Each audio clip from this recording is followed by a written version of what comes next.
The annual exercise, staged at the grounds of the Charles Bartlett Hyde Building, brought together a trio of revenue collection entities, namely Income Tax, General Sales Tax, and Customs Departments. Ken Clare is the Commissioner of Income Tax.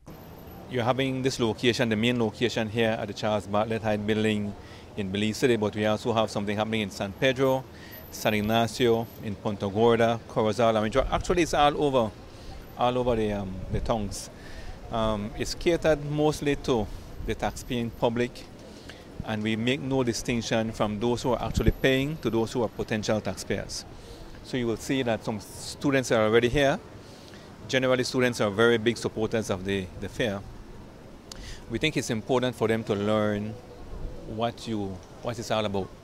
The Revenue Fair is designed to give the general public an idea of what goes on in these key government agencies. Cecilia Thompson is the supervisor for taxpayer service at the General Sales Tax Department. General Sales Tax is a tax that everybody pays, consumers, because once you buy, that means the tax is embedded in the price.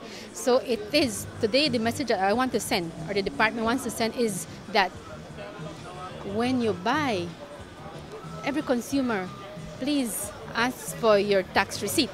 When you are not issuing a tax receipt, our officers automatically will issue you with a notice of intention to prosecute, and the penalty for that is $5,000. Thompson says that if the business person does not give a receipt to the consumer, chances are the tax money mark collected goes straight into their pockets. Anissa Perdomo is a tax officer at the Income Tax Department. So we have our income tax where it's for employees, and the business tax is for business persons that own different types of business. Who pays income tax? Right now, for employees, if you make less than $26,000, you wouldn't be paying income tax. And then for the business tax person, if you make more than $75,000 for the year, then you will find a business tax return every month.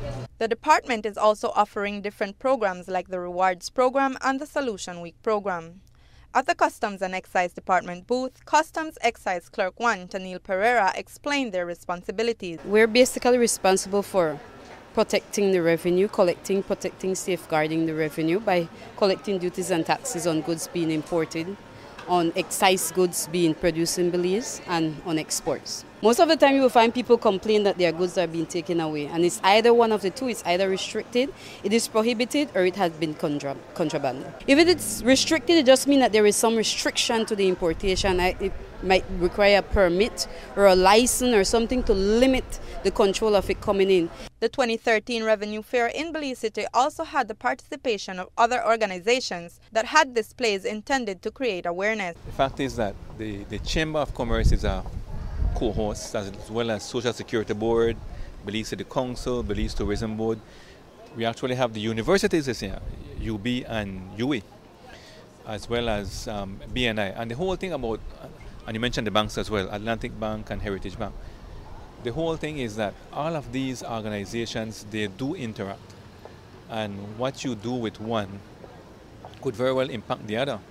Claire says the Income Tax Department will hopefully be releasing its annual report this week, and along with this, the departments will be looking into strategies that will make it easier for taxpayers to make their payments. He mentioned methods such as paying online, which can be facilitated by banks, as well as online filing, which will make payments easy and safe. The fair continues on Tuesday. Reporting for Love News, I am Natalie Novello.